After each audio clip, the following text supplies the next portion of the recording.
In this world, there is real evil. In the darkest shadows and in the most ordinary places. These are the true stories of the innocent and the unimaginable. For the Beckwith family, a new home means new beginnings. Until something from the past returns to haunt them. The family calls in a team of renowned psychic investigators to make contact with restless spirits and fight the wrath of an unholy demon. Between the world we see and the things we fear, there are doors. When they are opened, nightmares become reality.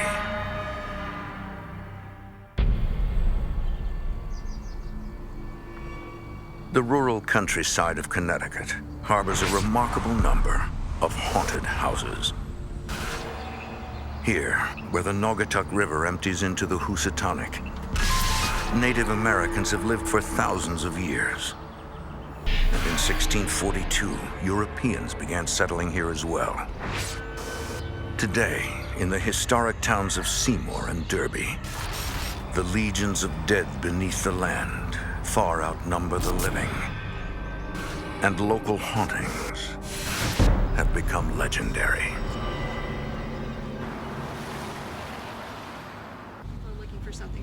In the late summer of 1998, the Beckwith family visits the Naugatuck Valley, hunting for a home. Sean, a heating and air conditioning repairman, and Bonnie, a registered nurse, want more living space for their two teenage daughters and young son. They find themselves drawn to a repossessed house, abandoned for more than a year, that lists for such a low price it seems too good to be true. Most of the family is enthusiastic, except Bonnie's oldest daughter, who has a premonition.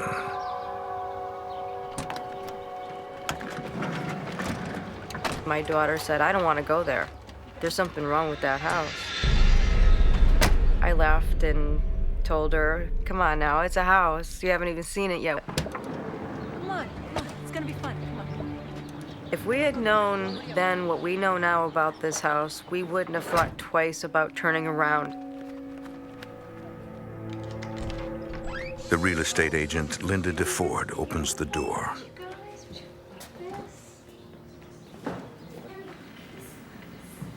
The family explores the hulking 19th century house. All right, just don't touch anything. Dad, this is huge! I always wanted them. Look at the trim. Wow.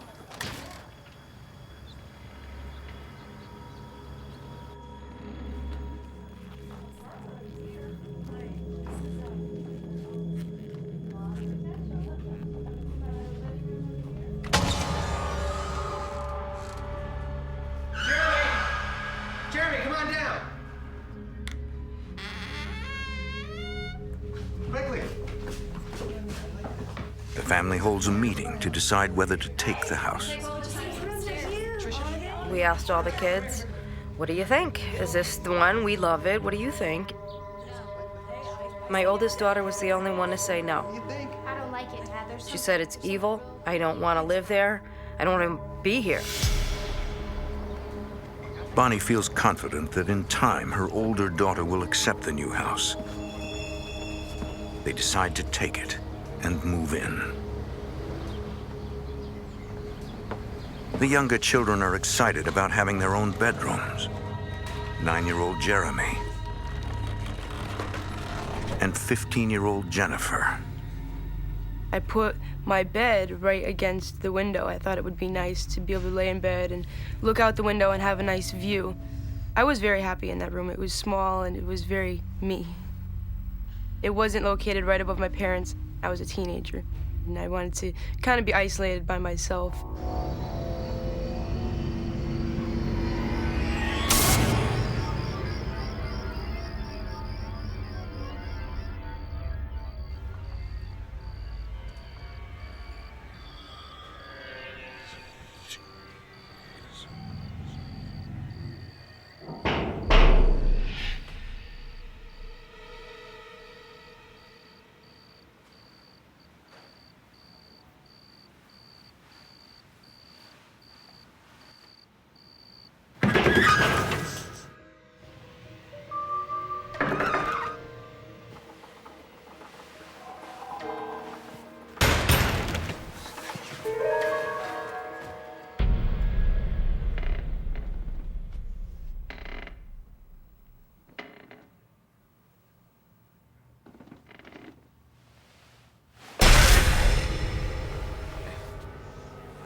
heard noises. It's a big, drafty house. What kind of? It was understandable that he would be frightened, of course. So we really didn't think anything of it. Bonnie tries to calm his fears and gently takes him back to his bedroom. I'll tell you what. You know that flashlight that we Yeah. got you? Can you get that for me? Sure. Do you know I what's had at? given him one of those toy flashlights with the 3-color lenses. And I told him, well, you say your prayers, and if you think the monster's in your room, you put the green lens on, and that makes him go away. It's a magic flashlight. Point the green light. And of course, he bought into it. All right. You see anything there? No. I don't either. Jeremy seems reassured, and Bonnie goes back to bed. Then, later that night,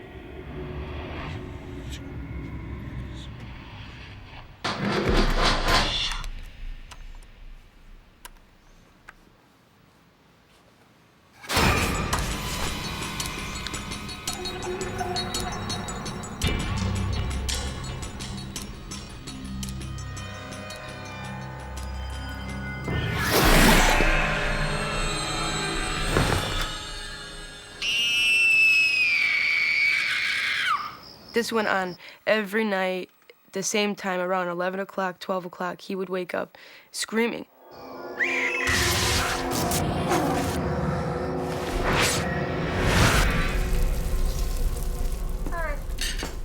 Where are you going? I have to meet a teacher. I'll eat a granola bar or something like that. I made bacon and eggs. You asked for it. Last night, when I ran into your room, and I told you the door. the next morning, Jeremy tells his mother the disturbances got worse. So did you try the flashlight? It kept happening, and it was really scary. She is unsure how to comfort him. As weeks go by, Jennifer too begins to feel twinges of fear. At first, I would kind of ignore it and kind of shake off the feeling that something was looking at me, something was just staring at me. It's almost like somebody's watching your every move.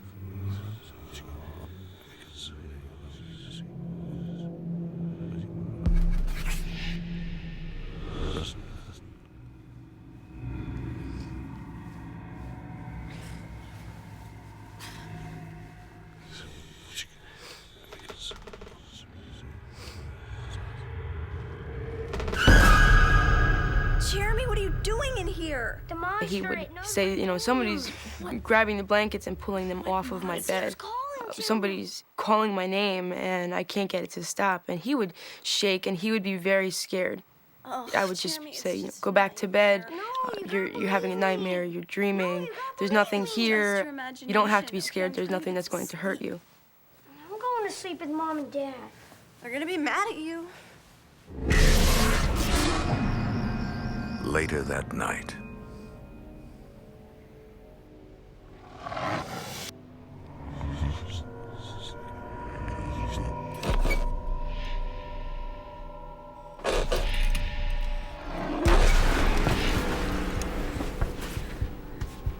I'm feeling a fist come through my mattress. And it's not humanly possible.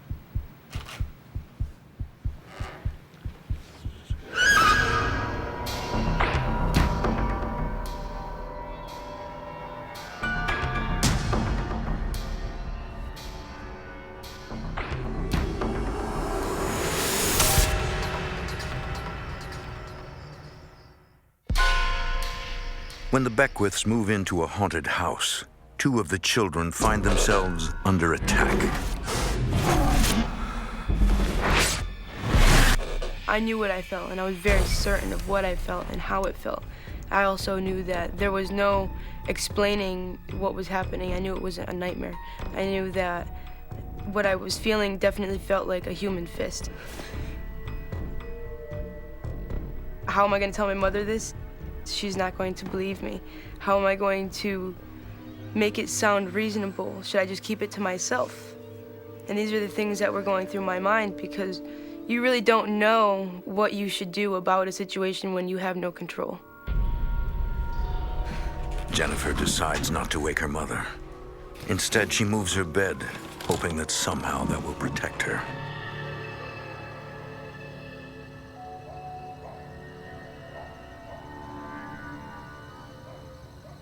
Two nights later, I was gonna ask you about that. I was in bed just talking to two friends of mine. I was gonna ask you about that. My bed started to shake, so I just immediately froze. And I was so scared because there was you can't explain that. the next morning, Jennifer looks for her mother to tell her what's been happening.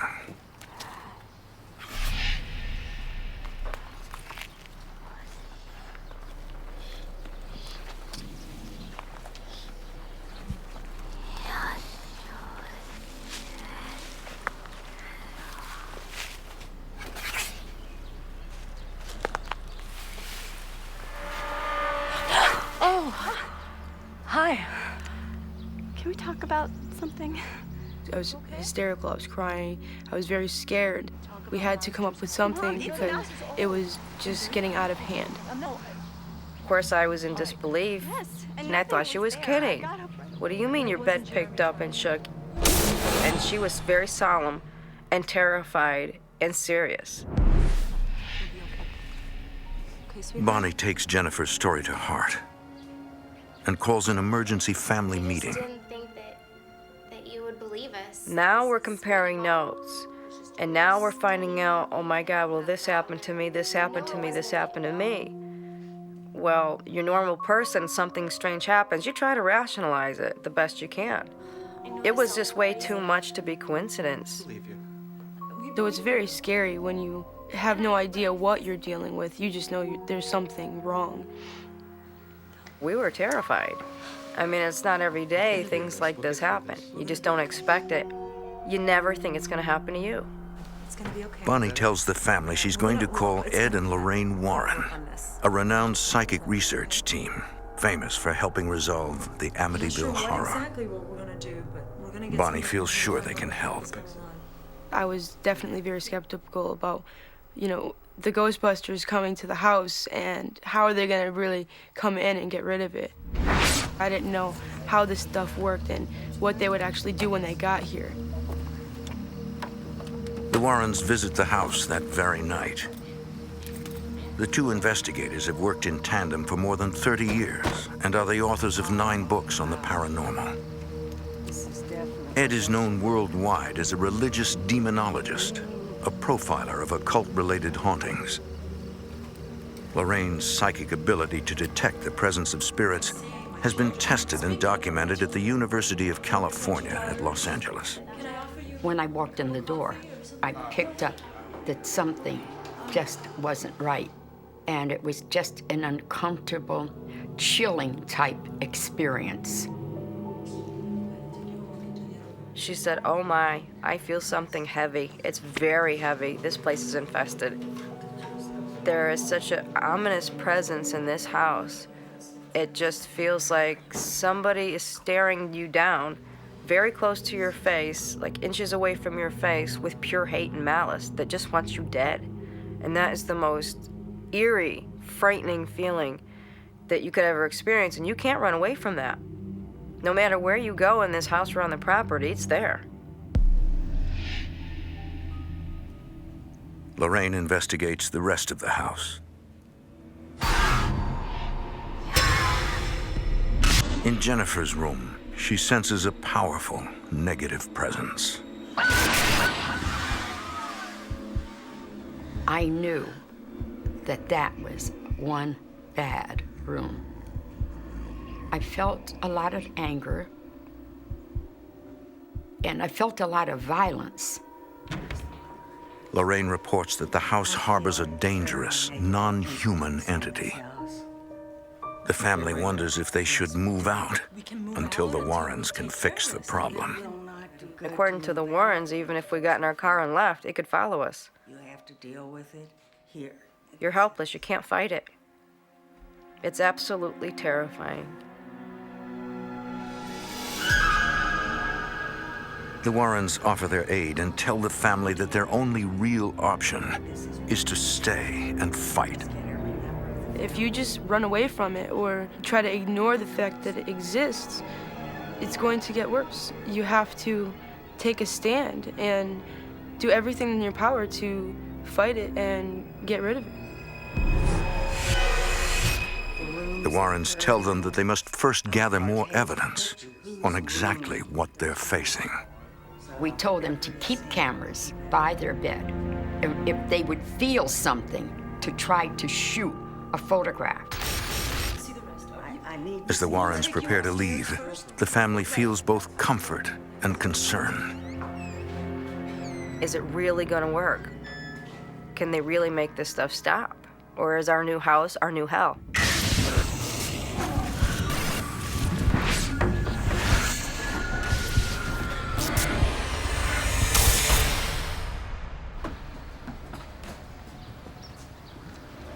Bonnie's mother arrives to share the family's first Thanksgiving in their new home. She's aware of the recent disturbances.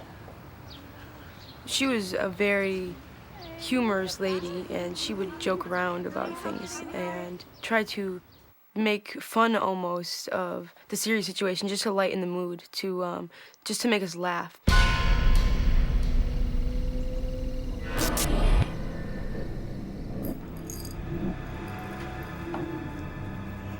Late that night, when the family goes to sleep, the grandmother finds herself alone.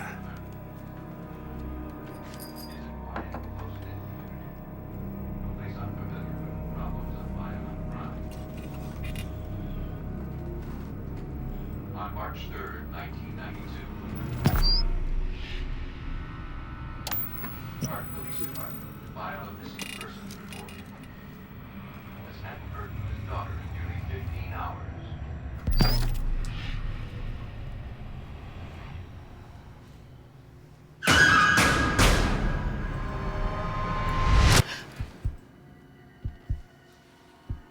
Hello?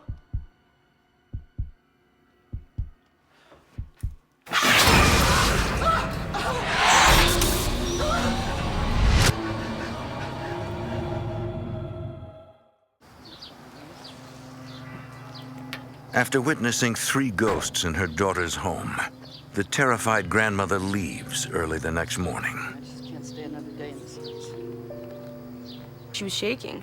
She came right out and she told us everything that happened in detail, who she saw, what they looked like.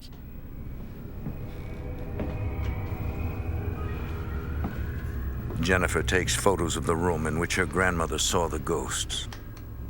The rest of the house was probably about 70, 75. And that room felt like maybe 35 degrees.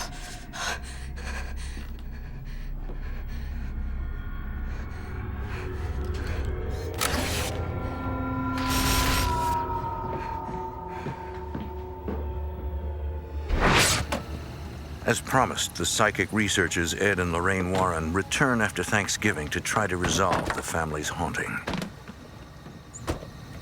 They're accompanied by 2 researchers who will attempt to record paranormal phenomena on video and audio equipment.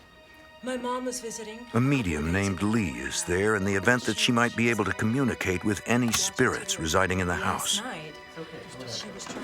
Bonnie and her husband have arranged for their 8-year-old son to stay with relatives. The TV kept turning off, so she would keep clicking it There was a door. I didn't pay any She attention. must have felt something over her The shoulder. family tells the researchers about their grandmother's frightening encounter with ghosts. Empty room. My mom left. She couldn't stand it anymore. Opened. It wasn't just, an old house creak. Well, my mother. Psychic researcher Lorraine Warren. You can be downright scared right out of your mind in these homes by things that can manifest in front of you.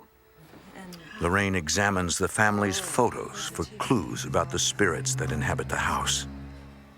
One photo in particular catches her attention. She said, "Oh my, we have a big problem." I said, "That picture, it looks like a glitch in the film." She said, "Oh no, dear, this is a demon." And it's a high-level demon. Now I'm even more scared. I mean, now what do we do?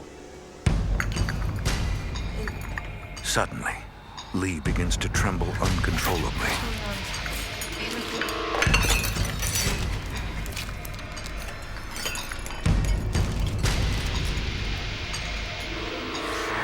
She just began to write. You could tell she had no control over her body. A spirit begins to communicate through Lee's writing. Automatic writing in a home like this is very dangerous because it's an open door. It's like welcoming somebody into your home that you really don't want there, but you're being nice and opening the doors and letting the person in that could kill you. At that moment, we were in shock, but at the same time, we all wanted to see what was on that paper. It said, get out, you don't belong, get out, get out, get out, get out, get out. Now, we're even more afraid because now we know, okay, it's been confirmed. They don't like us and they don't want us here. Lee and the Warrens leave for the night. As I was saying before, Researcher Mike Roberge and his associate remain behind to gather more data. The only way to know what's really going on in the house is to experience it. Yeah. They set up their equipment in Jennifer's room, where the most violent haunting activities occurred. Not really that big a deal. Normally, you want to have at least 2 investigators on site at any point in time. I mean, it really. So if something does actually attack the investigators themselves, you can work together to overcome whatever it is the situation is. Too nervous to sleep, the family gathers in the kitchen. Leaving. We're staying. They feel I believe trapped. these people can help. They can The help Warrens us. have convinced We're them not to leaving. stay, but something wants them out. Suddenly, a frigid presence envelops Bonnie. I lost my breath, like it drained the energy from me. Jennifer, too, feels the chilling presence. The hair on your arms would stand up. You would feel the chill down your back. You could feel it move from one side of your body to the next. Somebody had walked through the wall into my mother and then through me and out the other side. It's okay. It went through me too. We just looked at each other like, my God, what just happened to us? When people actually really encounter something supernatural, it hits you in a place that nothing else can. It hits you in your soul, and it can be a very scary thing. In Jennifer's room, Mike Roberge and his associate begin recording unnatural noises. It sounded like bird wings fluttering. We're in a closed room. There's no birds inside the room. We started hearing rapping in the walls. It sounded like somebody was knocking on a door with their fingers. The only difference was it wasn't knocking on the door, it was knocking on the wall, it was knocking on the ceiling, it was knocking on the floor, it was knocking everywhere. The researchers attempt to communicate with spirits in the room. Are you here against your will? 1 knock for yes and 2 knocks for no.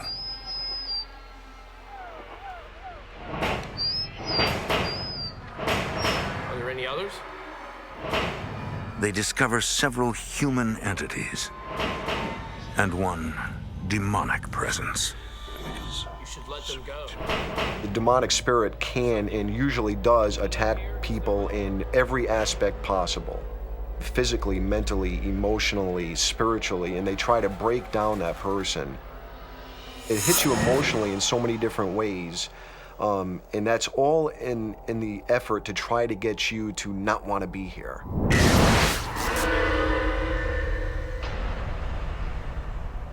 According to the researchers, the demon, or inhuman spirit, is controlling the 3 human spirits in the house. Is there something here that's controlling you? If we could get rid of the inhuman spirit that was in the house, it would pretty much release the 3 other human spirits that were in the house that didn't want to be there in the first place.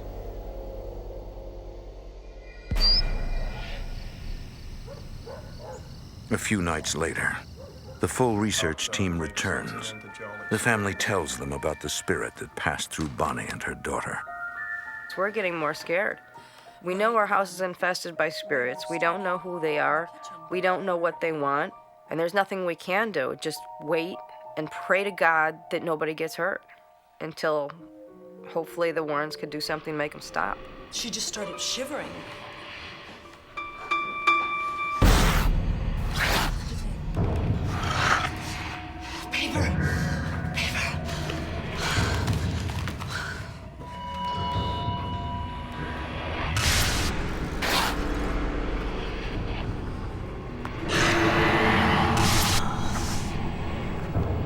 We started asking this possessing spirit what it wanted there, using Lee as a channel. Ed Warren was asking her questions.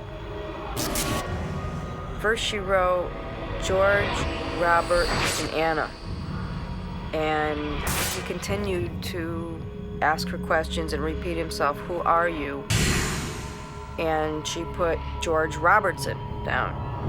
And he said, "What year is it?" She wrote 1, 8, and a partial 8. And all of a sudden she stopped writing. Why are you questioning me? Who are you? Get out of here! You don't belong here! We were absolutely terrified. Shut up and leave me alone!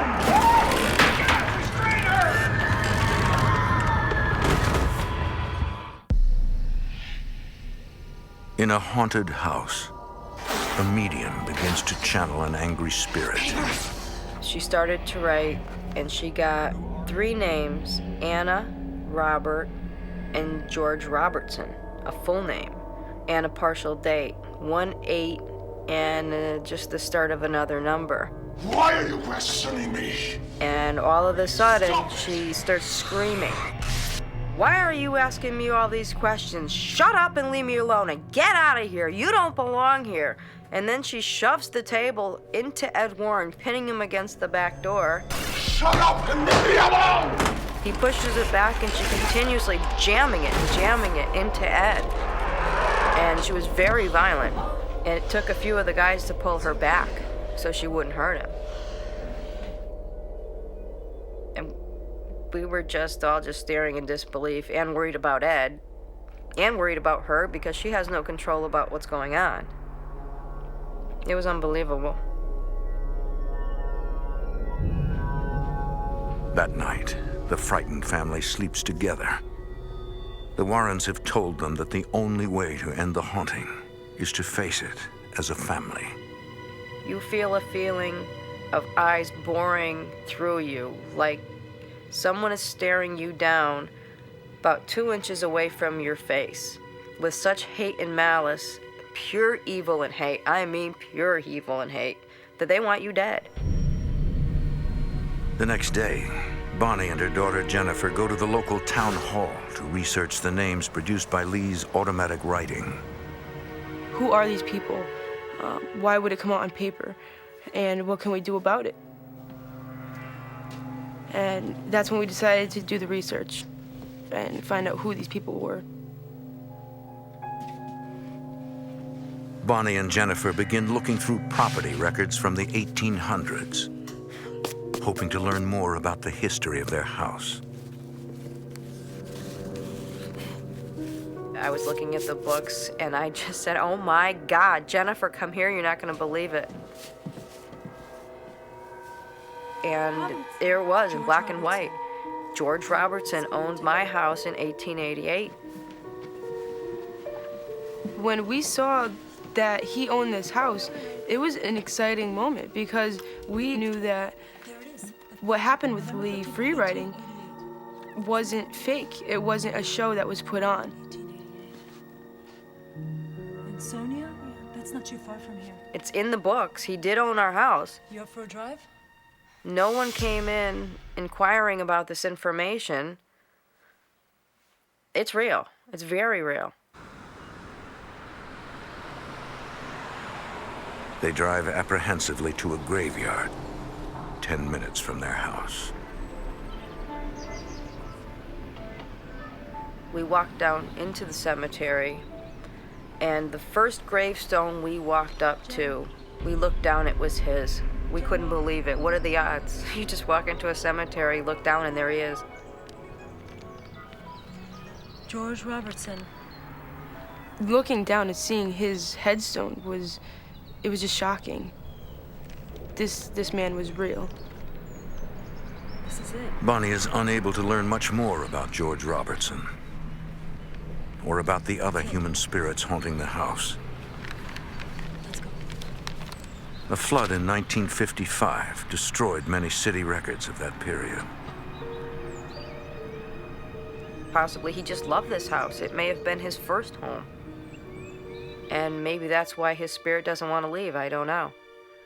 That's what's frustrating about it. You don't know. There's so many unanswered questions.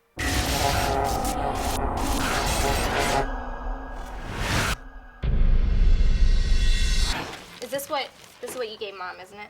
These things? After the visit to the graveyard, the family has a few days of peace. The children wrap Christmas gifts. When you're done, please. Oh, yeah, no problem.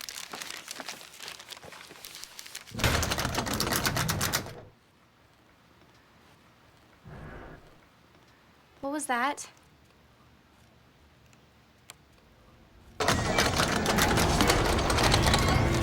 Get out of here. Come on, Janet. Get out of here. Come on. The teenagers came bolting down the back staircase, terrified. At the same exact time, my son came bolting down the front staircase, screaming. They were white as sheets, and they were all shaking. Bonnie immediately calls the Warrens, who ask a priest to come out and bless the house. We'll need to open the windows. The family desperately hopes that the blessing will bring an enduring peace. We were all excited that this was going to be the end of a very long road that we all went through. Every satanic power. Psychic researcher Lorraine Warren hopes for the best, but is unsure if this will be enough. Is it going to be lasting? Is it really going to rid the house? Or is it just for now? Is this going to be of comfort to them? Or is there a chance? Is there just a chance that maybe this will do it? Before he was finished, I asked Lorraine, I said, how do you know if this is going to work or not? And she just looked at me and said, oh, you'll know, you'll feel it. To everyone in the family, the oppressive atmosphere seems to lift. My hopes were so high because we just had this blessing and we all wanted to know that this was it.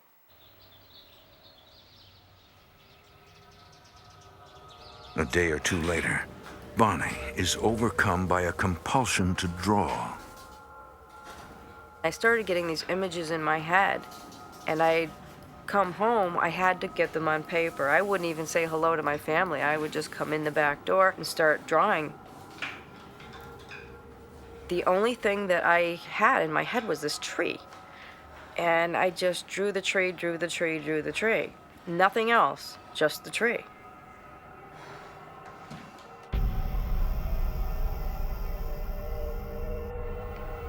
Day after day, Bonnie's compulsion intensifies. More and more flashes of images, more rapidly coming into my head. I'm obsessed with it.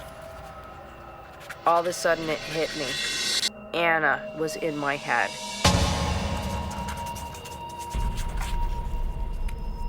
Anna's haunting spirit was among those revealed through Lee's automatic writing.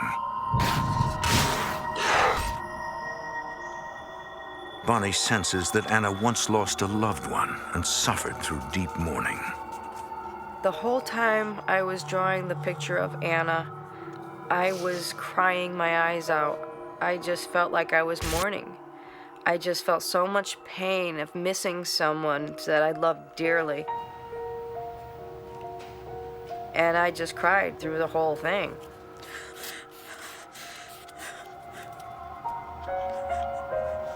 I felt the eyes on me again, and I knew it wasn't over.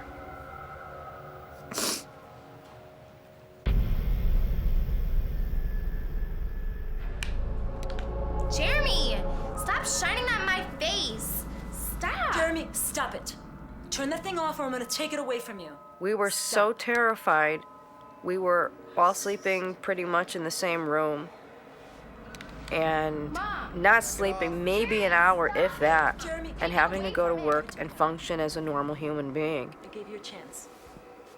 It was pretty much impossible, and trying to stay calm for the kids and rational. Go to sleep. Everybody go to sleep. Lorraine believes the blessing wounded the negative spirits and left them even more enraged. It's enough. That usually comes back full strength when it comes back because it's angry. The spirits are very angry at that point.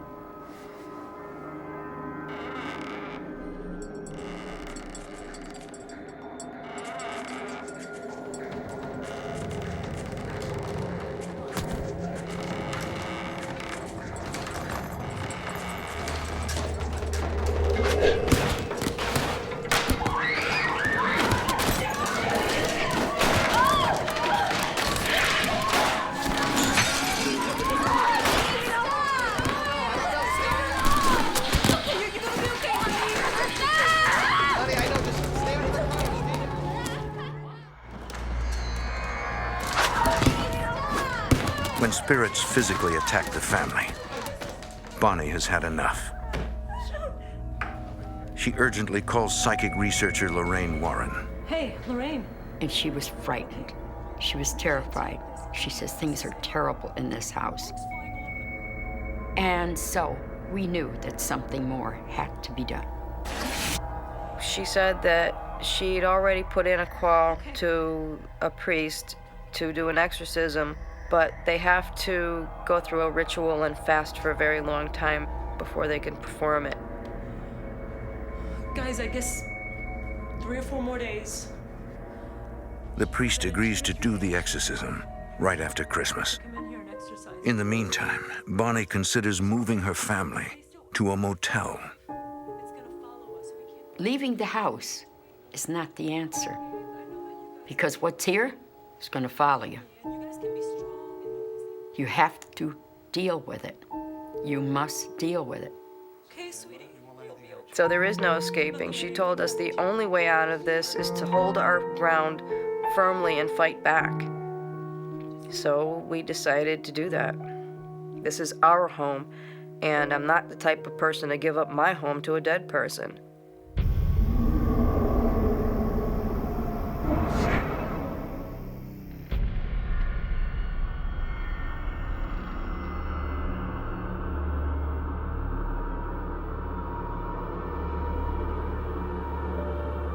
The Beckwiths stay close together while awaiting the exorcism.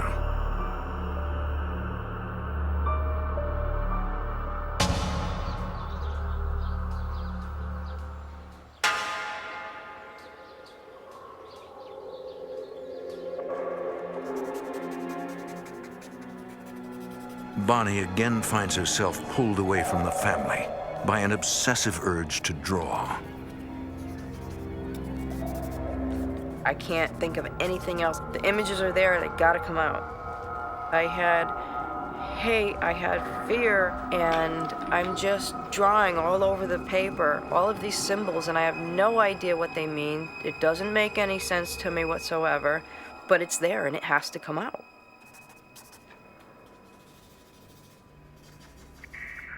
Have you been up all night? Yeah. I just have to get it on paper. There's a crooked pyramid with light emitting from the top of it. On one side you have heavenly rays coming down. On the other side there's a raging storm going on. There's a broken bleeding heart in it, and there's 3 spirits. They look like they're floating and reaching up towards the pyramid.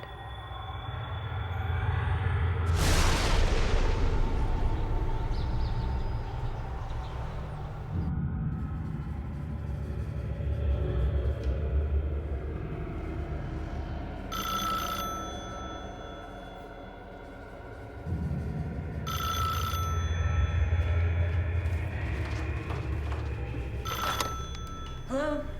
Bonnie receives a call from Lorraine Warren. She tells her about her drawing of the three spirits. I asked her if I should be concerned about it, and she explained to me that they were channeling through me and to stop immediately.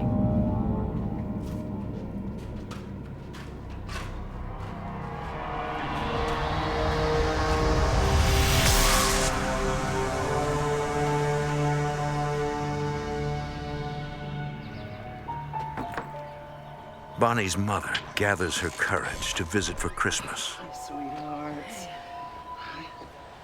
I've been so worried about you. I'm so glad you're here. How are you?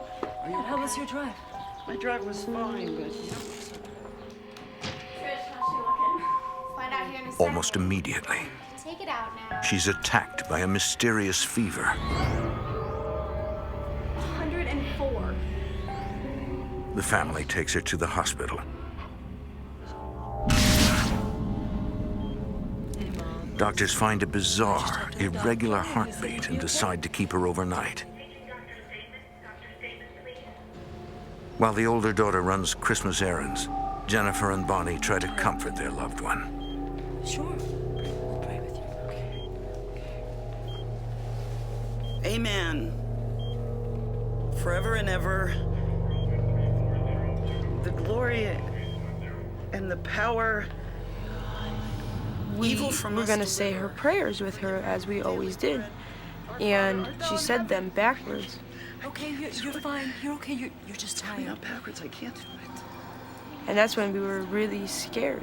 I mean, she said her prayers every night. There was no way she was going to forget her prayers. We were all just very shocked. I'm gonna go call a priest.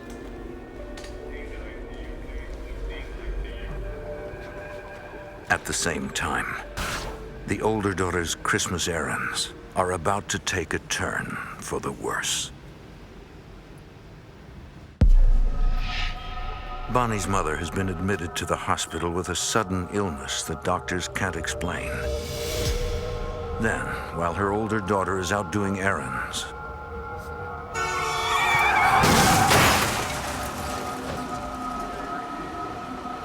the car is totaled. She escapes with only minor injuries. It was just too much. First my mother, now my daughter. You know, life-threatening. And I was just shaking all over. Bonnie calls for a priest to check in on her mother. As soon as the priest asked her if she wanted communion, she felt somebody punch her in the stomach. And as soon as the wafer hit her tongue, it stopped, and she felt fine.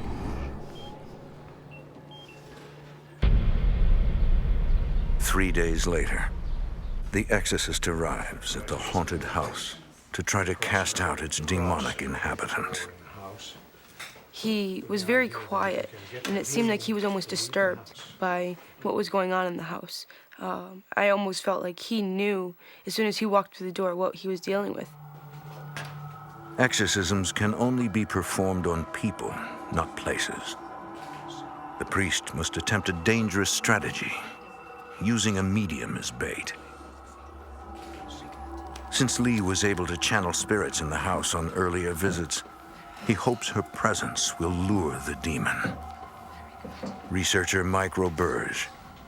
We knew that having this spirit possess Lee would give us the advantage that we're looking for. The team restrains Lee. It is the only way to protect everyone from the demon's wrath. During the exorcism, the exorcist is the main target of the possessed person. So the restraints are there to protect not only the person who's the victim, because it's not really them that's doing this, it's the possessing spirit, but also it's there to protect the exorcist. The priest begins with a blessing of the house, which angers and provokes the demon.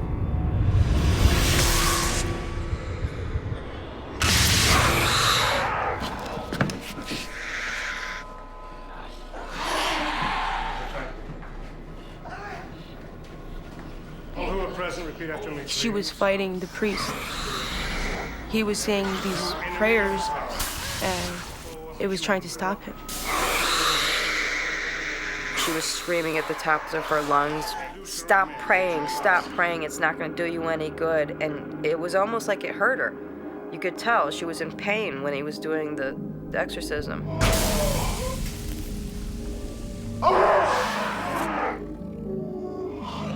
After a long battle of wills, the demon seems to surrender.